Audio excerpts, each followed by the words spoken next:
하나님의 말씀은 로마서 4장 18절에서 25절까지의 말씀입니다. 저와 여러분이 한 목소리로 읽도록 하겠습니다. 아브라함이 바랄 수 없는 중에 바라고 믿었으니 이는 내 후손이 이 같으리라 하신 말씀대로 많은 민족의 조상이 되게 하려 하심이라. 그가 백세나 되어 자기 몸이 죽은 것 같고 사라의 태가 죽은 것 같음을 알고도 믿음이 약하여지지 아니하고 믿음이 없어 하나님의 약속을 의심하지 않고 믿음으로 견고하여져서 하나님께 영광을 돌리며 약속하신 그것을 또한 능히 이루실 줄을 확신하였으니 그러므로 그것이 그에게 의로 여겨졌느니라. 그에게 의로 여겨졌다 기록된 것은 아브라함만 위한 것이 아니요 의로 여기심을 받을 우리도 위함이니 곧 예수 우리 주를 죽은 자 가운데서 살리신 이를 믿는 자니라. 예수는 우리가 범죄한 것 때문에 내줌이 되고 또한 우리를 의롭다 하시기 위하여 살아나셨느니라. 아멘. 오늘 본문 말씀은 할례자와 무할례자 모두의 믿음의 조상이 되는 아브라함의 믿음에 대해서 말씀하고 있습니다. 따라서 아브라함은 저와 여러분의, 저희가 이방인이고 무할례자지만 저와 여러분의 믿음의 조상이 되기도 하는 것입니다. 구약 성경을 읽어보면 믿음을 말할 때에 아브라함을 빼놓고는 아무것도 말할 수가 없지 않습니까? 이런 면에서 유대인들은 이방인 그리스도인들에게 나는 아브라함의 후손이라고 말하면서 얼마나 그들의 믿음이 좋은지에 대해서 자랑을 하고 과시를 했겠습니까? 믿음의 전통과 배경이 전혀 없는 이방인 그리스도인들은 그런 유대인들을 바라보면서 영적인 비교의식과 열등감을 적지 않게 경험하게 되었을 것입니다. 교회 안에도 이런 성경적이지 않고 불필요한 갈등을 잘 알고 있기 때문에 사도 바울은 로마서 3장과 4장을 통틀어서 계속해서 아브라함이 유대인뿐만 아니라 이방인의 영적인 조상이라고 강조하고 있는 것입니다. 사실 새신자나 또한 내 자신이 예수를 처음 믿은 일대 그리스도인들이 이 교회 생활을 하다 보면 기존 성도들에게 심심치 않게 나는 모태 신앙이야, 우리 집은 4대째 믿음의 가정이야 라고 하는 말을 들을 때가 많습니다. 물론 그런 믿음의 전통들은 존중되어야 하고 하나님께서 보실 때에도 귀한 것입니다. 하지만 마치 유대인들처럼 나는 아브라함의 후손이야 라고 자랑하는 것처럼 누군가가 자신의 믿음을 과시하고 어떤 면에서 자신의 영적인 스펙처럼 정말 세상 스펙처럼 자랑하려고 하는 것은 옳지 않은 것입니다. 고린도전서 1장 12절에 기록된 것처럼 나는 바울에게, 나는 아볼로에게, 나는 게바에게, 나는 그리스도에게 속한 자라고 사람들이 서로 자랑하는 것과 같은 것입니다. 그래서 동일한 본문 말씀 13절에 보면 바울이 이렇게 이야기합니다. 그리스도께서 어떻게 나뉘었느냐? 바울이 너희를 위해서 십자가에 못 박혔으며 바울의 이름으로 너희가 세례를 받았느냐? 정말 그렇지 않습니까? 따라서 교회라고 하는 것은 유대인인가 이방인인가라고 하는 세상적인 구분의 기준이 있어서는 안 되는 것입니다. 교회는 할례를 받았는가, 아브라함의 직계 몇 대의 자손이라고 하는 등의 성경을 이용해서 자신을 과시하기 위한 영적으로 보이지만 절대 영적이지 않은 인간적 기준과 구분 또한 사라지기를 주님의 이름으로 축복합니다. 교회는 오직 믿음으로 의롭다함을 받은 아브라함의 후손이라고 하는 것과 또한 나를 위해서 십자가에서 죽으신 예수 그리스도께만 속한 자라고 하는 성경적이고 영적 정체성이 저와 여러분의 교회 가운데 넘쳐나기를 주님의 이름으로 축복합니다. 다시 본문 말씀으로 돌아와서 18절 이하의 말씀을 보면 믿음의 조상인 아브라함의 믿음에 대해서 구체적으로 말씀하고 있습니다. 먼저 18절 말씀을 보면 아브라함은 바랄 수 없는 중에, 소망할 수 없는 중에 바라고 믿었다라고 말씀하고 있습니다. 여기 18절 말씀에서 알 수 있는 것은 무엇인가 하면 하나님께서도 성경도 아브라함은 바랄 수 없는 상황에 있었음을 알고 있고 또한 인정하고 있다는 것입니다. 그렇기 때문에 하나님께서 너는 왜 그렇게 믿음이 없냐라고 말씀하지 않았습니다. 하나님께서 너는 왜 이 정도 힘든 것은 뚫고 나아가야 하는 거 아닌가라고 우리에게 말씀하지 않는다라고 하는 것입니다.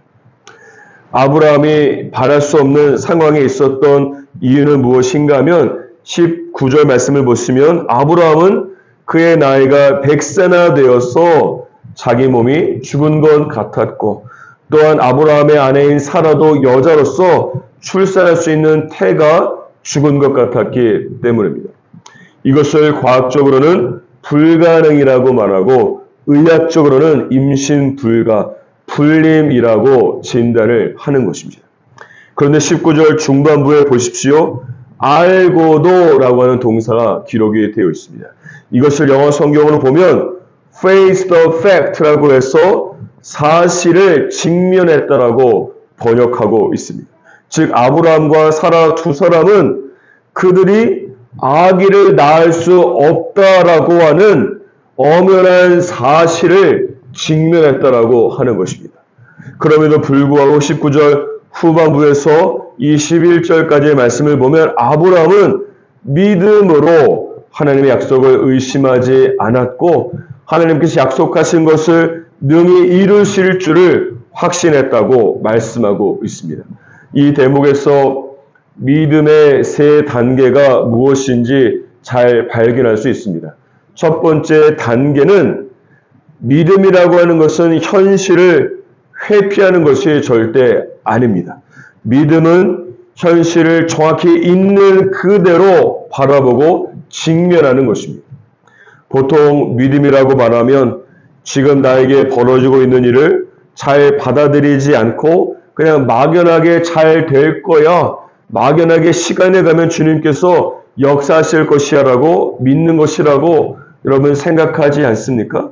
하지만 믿음은 무엇인가 하면 오늘 말씀 안에 보니까 아브라함처럼 내가 아기를 가지는 것은 의학적으로 불가능하다라고 하는 고통스러운 현실을 부정하는 것이 아니라 인정하고 직면하는 것입니다.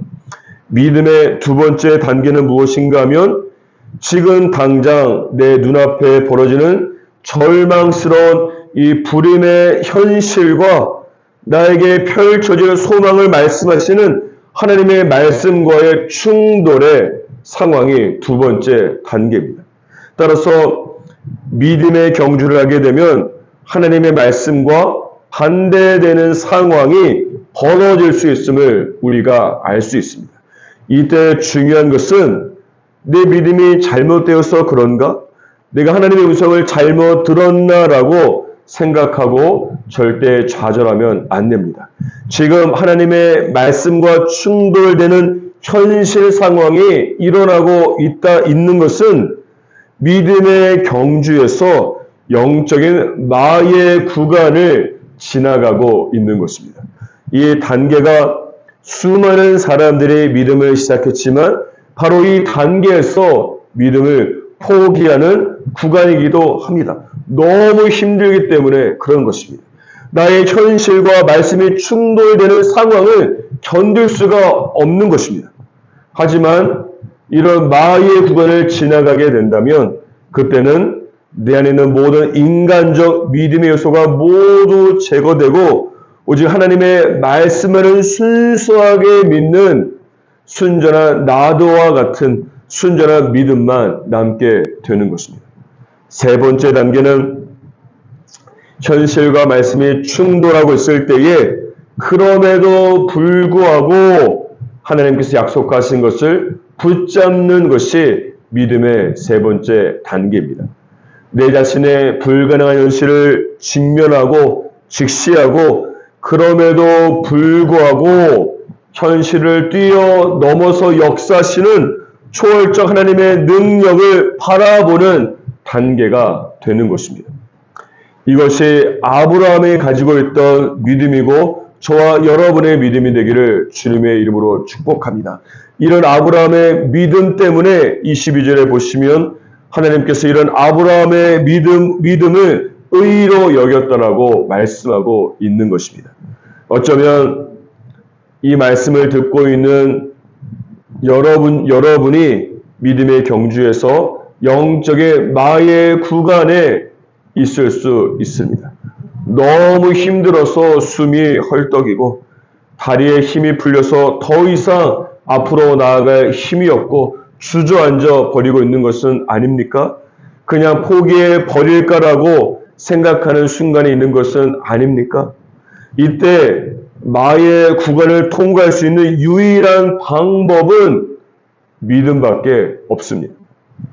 이때 믿음을 붙잡으면 죽을 만큼 힘들지만 앞으로 나아가게 되는 것이고, 반면에 이때 믿음을 포기하면 몸과 마음이야 순간적으로 편할 수 있겠지만 뒤로 후퇴하게 되는 것입니다. 이런 면에서 20절과 21절 말씀을 보십시오. 아브라함은 믿음으로 마의 구간을 통과했습니다. 믿음이 없어서 주님의 약속을 의심하지 않고 믿음으로 오히려 견고해져서 하나님께서 약속하신 것을 능히 이루실 것을 확신했다라고 말씀하고 있기 때문입니다.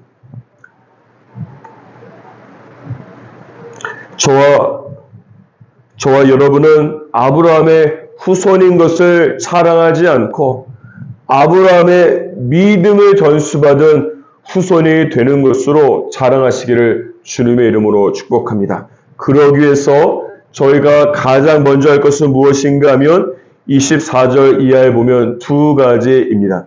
첫 번째는 예수 그리스도께서 나의 죄를 위해서 십자가 죽음에 내 주미 된 것을 믿는 것이고, 두 번째는 예수 그리스도께서 나의 의로움을 위해서 죽음에서 살아나신 것을 믿는 것입니다. 사실 생각해 보십시오. 여러분, 나의 죄를 위해서 예수 그리스도께서 십자가에서 죽으신 것과 죽음을 이기시고 다시 살아나신 것을 믿는 것이 가장 어려운 것이 아니겠습니까? 그러니까 저와 여러분 모두 예수 그리스도의 십자가의 죽음과 부활을 믿음으로 말미암아 믿음을 시작했다면 그 동일한 믿음으로 무엇인들 하지 못하겠습니까? 따라서 여러분은 이미 위대한 믿음의 사람인 것입니다. 그러므로 오직 믿음으로 내가 의롭게 된 것처럼, 오직 믿음으로 요한복음 14장 12절에 기록된 것처럼 예수님께서 하신 일을 내가 하고 예수님께서 하신 일보다 더 큰 일도 감당하고 정말 기적을 경험하는 저와 여러분이 되기를 주님의 이름으로 축복합니다.